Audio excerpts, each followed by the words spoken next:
In 1989, Kokaku Kidotai, also known as The Ghost in the Shell, by Masamune Shirow was published. It ended up becoming a cultural phenomenon that inspired many tropes, movies, and significantly changed the sci-fi and cyberpunk genres. Its cultural influence was greatly accelerated by the many adaptations of the Ghost in the Shell manga. The 11 chapters of the manga were released in a span of 2.5 years and were received very well, but by far not as well as other mangas of its time, like Slam Dunk, Ashita no Joe, Hajime no Ippo, Kozuro Okami, Banana Fish, or Hinotori, among others.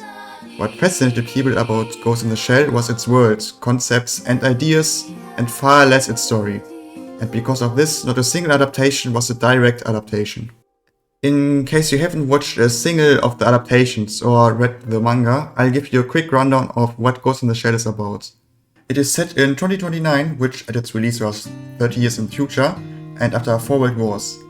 A new age of technological advancements has largely transformed society, meaning cybernetic enhancements, robotic AIs, and cyborgs have become the norm. Yes, AI was predicted to be a big thing 30 years ago by Masamune Shirow. And with the technological advancements, crime obviously started evolving as well. So in Japan, a special section led by the cyborg Motoko Kusanagi was created to counter these threats. Kokaku Kidotai is a psychological detective story that follows how this special section solve all kinds of futuristic crimes with their own futuristic gear and enhancements. The first adaptation was in 1995 by the studio Production IG and legendary director Mamoru Oshii, known at that time for Tenchi no Tamago, Urusei Yatsura, and Pet Labor. This adaptation heavily condenses the original storyline and almost excludes all comic relief and sexual content from the manga in favor of a more serious tone, which she was known for, excluding Urusei Yatsura of course. It also changed the setting from Japan to a city modeled after Hong Kong, but despite the changes and cuts, it would remain as the closest adaptation of the manga. The serious tone and story were received very well, and its incredible animation, combined with an at that time innovative mix of cel animation and digital effects, made it one of the best movies that in many eyes surpassed the manga. The success of this movie was the reason so many adaptations of Ghost in the Shell exist today, and most of Ghost in the Shell's influence comes from this movie, with the Matrix movies probably being the most well-known one.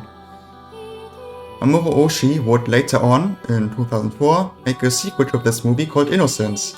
This movie does not adapt Ghost in the Shell 1.5 Human Error Processor, which is the sequel to Masamune Shirow's manga. Instead, it is based on an idea present in one of the subplots from the manga. But it was received very well and overall was nominated for and won many awards. It wasn't as good as the original movie or manga.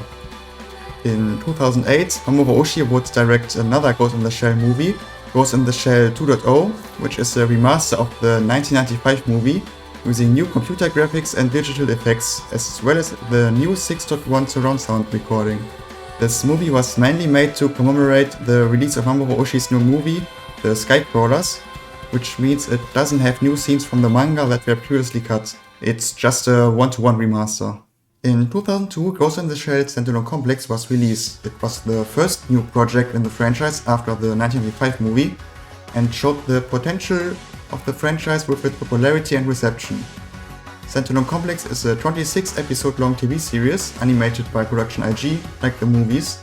However, unlike the movies, it was directed by Keiji Kamiyama, the creator and director of Higashi no Eden and director of Seirei no Moribito.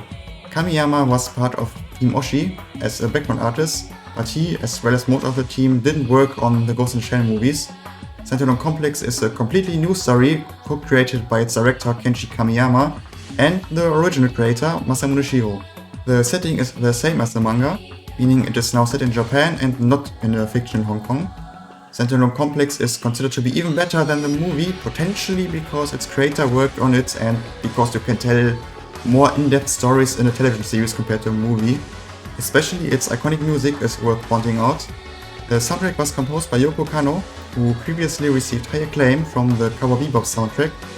The lyrics of many songs of Standalone Complex were sung and written by the Russian singer Origa. The Russian lyrics were a great fit because Russian refugees that fled from the previous World War play a big role in the series. The first opening in a universe is still to this day one of the most well-known anime openings. Демоны кружили надо мной, рассекали тернии Млечные пути. In 2004, a sequel to Standalone Complex Second Gig, was released, which is also 26 episodes long, and even better than the first season. The show was concluded by a TV movie, Solid State Society, which was released in 2006. For this day, Standalone Complex is one of the best cyberpunk shows in the world, but it is completely original and doesn't adapt the manga.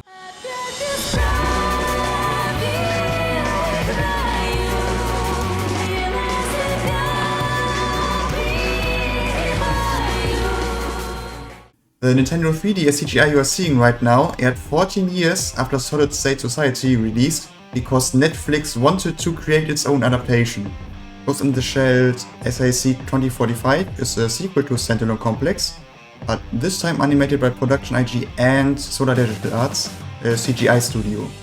It was co-directed by Standalone Complex director Kenji Kamiyama and Solar Digital Arts CCO Shinji Aramaki. Since it's a sequel to Standalone Complex, it obviously doesn't adapt the manga, not even a side plot like the movie Innocence. Its 12 episodes were not received well, probably because of the CGI and because Masamune Shirow was not involved in this, but Netflix still had the great idea to greenlight a second season which released in 2022, as well as a recap movie for both seasons.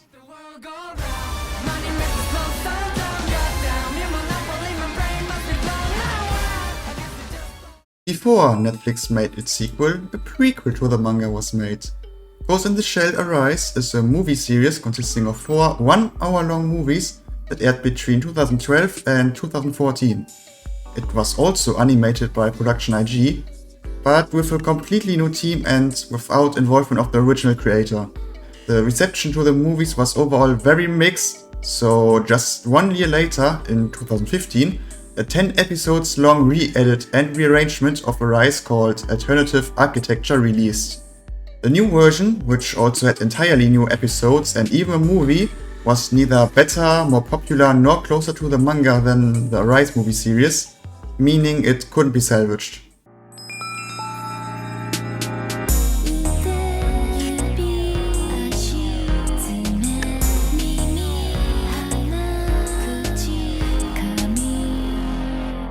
In 2008, DreamWorks Pictures and Steven Spielberg acquired the rights to produce a live-action film adaptation of the original manga. There were quite a lot of issues with the movie production. For example, the lead writer changed 2 times, and it had over 6 writers in total that would constantly rewrite the script. Of course, that meant the story of this adaptation would also be vastly different from the manga. Even the core story premise, with a focus on cybercrime investigations and philosophical questions about consciousness and AI, was changed to a more personal revenge story with a completely different main villain. The protagonist Motoko Kusanagi also got significant changes and now has a human past, as she is still called Motoko, but her current cyborg movie version is called Mira Killian, and she lost all her memories of her past. The movie finally released in 2017 with a different lead actor than anticipated.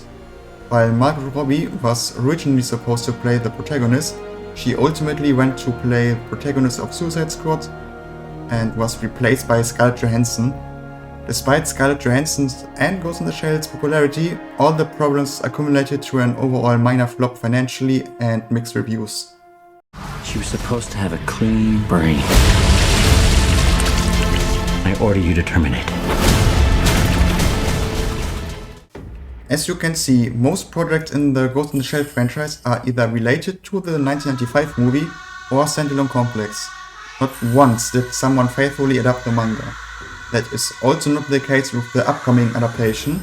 Despite it being called exactly like the manga and original movie, it is yet again a new version. This time, however, it will be animated by a new studio, Science Saru, which is known for its unique art style but also very good animation.